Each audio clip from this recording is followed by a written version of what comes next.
Hello, my name's Dennis Hanwell. I'm the Mayor and Safety Director for the City of Medina, and I wanted to share some information with you on locally what we're doing with the COVID-19 for your information. First of all, let me share with you that we must be educated by facts and not hysteria. The city staff, we've adjusted their schedules. Some are working from home, some are working on the weekends, some are splitting the shifts, both so we have more spatial distancing within City Hall, as well as so we don't have an entire department exposed at one given time should something like that occur.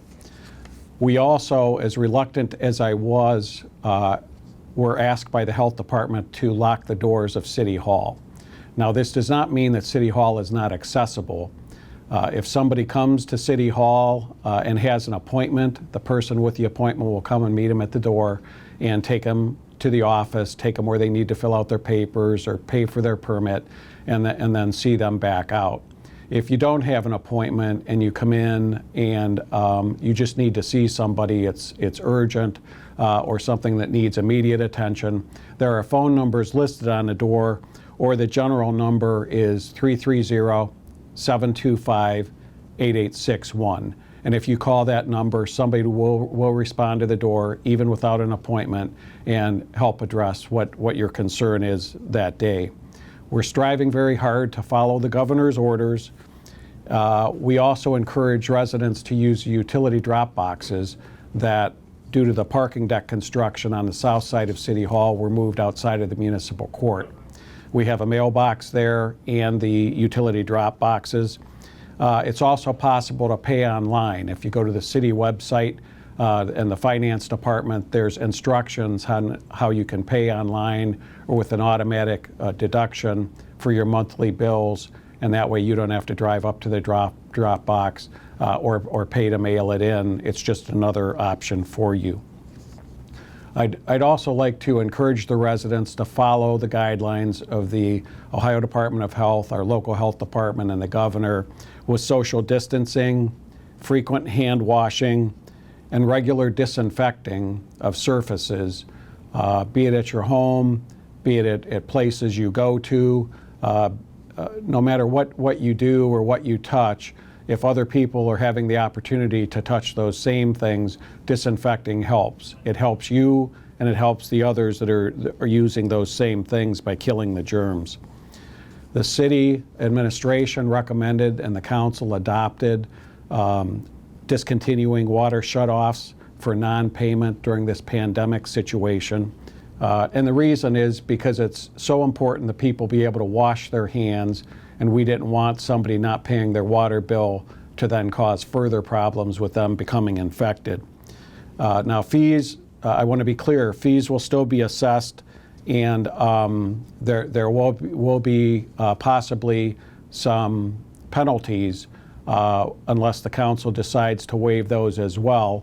But the other thing we can offer is payment plans to help those so that you're not having to make up those large payments all at once. We can spread it over a number of months, and we've done that in the past. What we've done for the residents with the local businesses is to provide opportunities up on our square and surrounding areas for curbside pickup, carryouts, and many of the restaurants have implemented home delivery of food and other items. And we gave them cones and the ability to place signs out front so that they can mark spaces specifically for these purposes, both for your convenience as residents and their convenience as businesses, as well as to help try to promote and support our local businesses here. As you can imagine, these are very difficult times for them, trying to still keep the utilities paid, the rent paid, the mortgage paid, when they're not having normal business practices of a restaurant full of people, simply because they're not permitted under the governor's order. So we would ask that you continue to support our local businesses as much as you possibly can. And I just want to thank those that are still staffing the carry-out restaurants, the grocery stores, the drug stores, and even the gas stations, because to keep our city functioning, a number of these essential services have to continue. But those folks that are working at those are kind of putting themselves out on the edge as well, because there's a chance that they could be exposed, and likewise, going there's a chance that you could be exposed. So that's why the social distancing and hygiene is so important. I was asked by the Medina County Health Commissioner to contact the pastors in a local network that I have and ask the pastors to reinforce the social distancing, the not congregating in groups of 10 or more, and simply obeying the governor's orders, so that you're not hearing it just from the governor, you're not hearing it just from the health commissioner, but you're hearing it from your church leaders too, because we're all in this together. We want our community to survive. We don't want to lose people to this COVID-19 virus, and it's important that all of us do our part to help with that. I also know that some of the senior citizens were concerned with leaving their home, even to go grocery shopping. Although they were permitted under the governor's order, they just didn't want to be in the stores with other folks and take a potential of being exposed. So the Office of Older Adults has set up a program where if the senior citizens contact the Office of Older Adults, and their phone number is 330-723-9514, Love Incorporated, which is a clearinghouse for the local churches, has organized a number of churches to assist with these shopping needs. In fact, Bueller stepped up and agreed that any person coming from the church with the senior citizen list, they will offer a service to them where they do all the shopping. They then check out at the service desk. There's a phone number that the shopper has for the senior citizen. The Bueller service desk calls them for payment over the phone, and then when the shopper leaves, they have not only the groceries that were necessary for the senior citizen, but they also have the receipt to provide the senior. So in one trip, everything is taken care of. Under the governor's order, the schools have been closed through April. The playgrounds have been closed. Youth Sports Association games have been closed. The Medina Community Recreation Center has been closed, and some daycares, if they did not get a special license through the state, have been closed. And this is all to protect the community from the widespread virus, COVID-19. And we need to continue to work on this. Social distancing, again, you'll hear that over and over, is very critical to help in this regard. The city, actually, we were permitting outdoor activities, such as at the dog park. We had our outdoor remote racetrack open. We had our outdoor skate park open. But what my parks director found in driving through there on one of the warmer days was there were groups of 30 to 50 people gathered at the racetrack and gathered at the skate park, which obligated us then to close those and sign them as well. So anywhere that we can keep people from congregating, walking on trails is fine, walking on sidewalks is fine, riding bikes is fine, even walking in the parks or walking your dog in the parks, all those things are fine. It's just the grouping of people that is against the governor's order, and as a city we are obligated to enforce. Parks and other amenities we're keeping open, but again we're asking that you limit the groups to not more than 10 people. Most grocery and drug stores are open, hardware stores are open, car repair shops are open, and many of our restaurants are open for carry-out, curbside, or home delivery. We ask that you check with your local businesses because a number of them had started to be open and then just couldn't afford to keep the lights on and pay the staff for the amount of business they were getting. But we try to keep an updated list on the city website, and if you go to www.medinaoh.org, we keep that list updated as to what's going on and which local businesses are operating and which are not. because we don't want you to get frustrated by driving somewhere, getting out thinking you're going to place an order to take home for your family, and the doors are locked. So we're trying to do the best we can to keep you informed. The other thing we're doing to keep you informed is on the city website, again, www.medinaoh.org.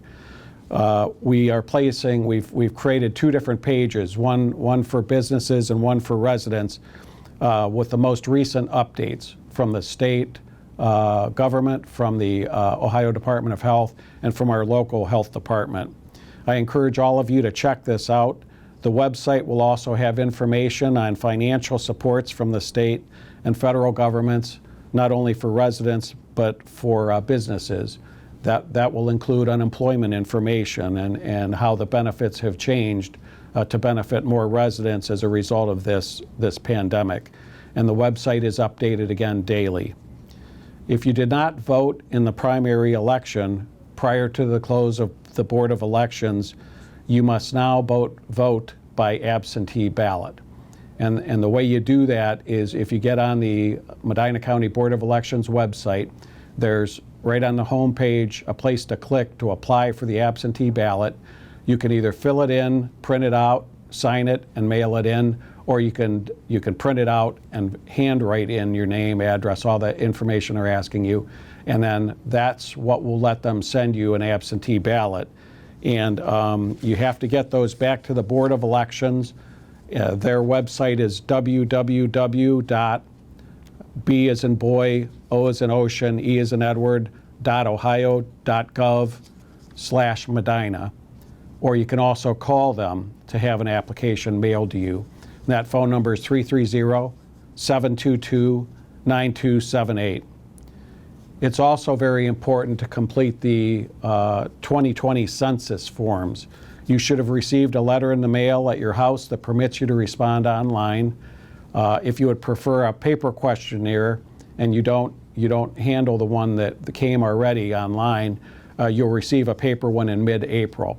But the benefit to the city of you registering in that census is a lot of the federal funds, grants, opportunities that the city gets for tax dollars outside of the city are a result of the census and the information on that. So that's why it's very critical that we account for those in our community. The state and city tax filing deadline had been April 15th and is now by legislation adjusted until July 15th. So that'll give an extra 3 months on that. Medina City is a very caring city, and there are many ways we may help others. We may check on our elderly or homebound neighbors to see if they have any needs. There may also be parents who are still required to work, but they need some assistance in childcare.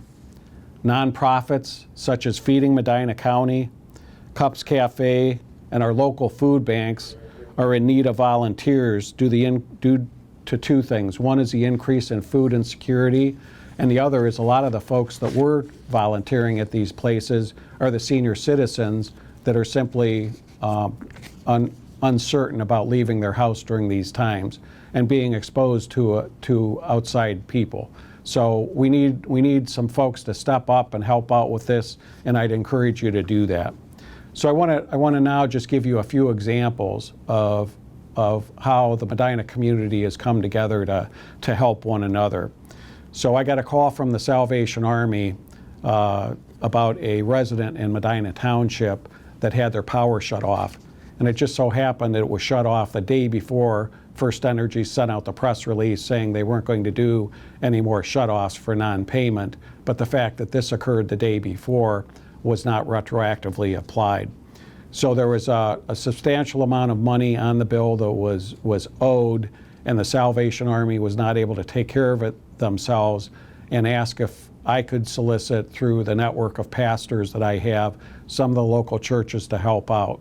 I sent it to a number of churches, and the first three stepped up, and between those three and the Salvation Army, the bill was able to be paid in full. And I reached out to our liaison at First Energy, and they were able to get the power right back on. By the way, the people whose power was shut off were two people being quarantined by the COVID-19 virus. So it was imperative that we try to keep them in their house and away from other people versus not being able to stay in their house because of the power. And I'd like to thank the Salvation Army, St. Francis Church, Grace Church Medina, and the Medina United Methodist Church, because that was the 4 participants to help with that. A big thank you to each of them. I was also contacted by the Office of Older Adults regarding senior citizens and their needing groceries, but being afraid to leave their own homes. So I contacted Love Incorporated, who made arrangements with the Office of Older Adults and put together a program for the churches to assist with that. And then that program expanded further when Bueller's stepped up and said they'd be willing to coordinate the payments over the phone and provide a receipt at the end of the shopping excursion for the seniors. So again, another great collaborative effort, and thanks to Love Incorporated, the churches involved, and the Office of Older Adults and Bueller's for making that happen. And then last but not least, I shared this briefly, but just in a little more detail, Krista Wasowski is our local health commissioner here in Medina. And I was talking about some other issues having to do with the pandemic. And she said, you know, Mayor, I know you know and have a good network with a lot of the local pastors. We were talking on Saturday. And she said, if you could reach out to them and have them just keep reinforcing at each of their services, at each of their sites, on all their literature, the social distancing, the hand washing, the protecting yourself from being in close proximity to others, it would really help. So I sent that email out to each of the pastors that I had emails for, and they all willingly agreed to do so. In closing, I'd just like to ask that God bless each and every one of you and your families as we collectively work through this situation, and share with you that Medina is vital, strong, and a very tenacious group. We have been for the past 200 and plus years, and I want each of you to stay healthy and safe. We're going to get through this. Thank you, and God bless.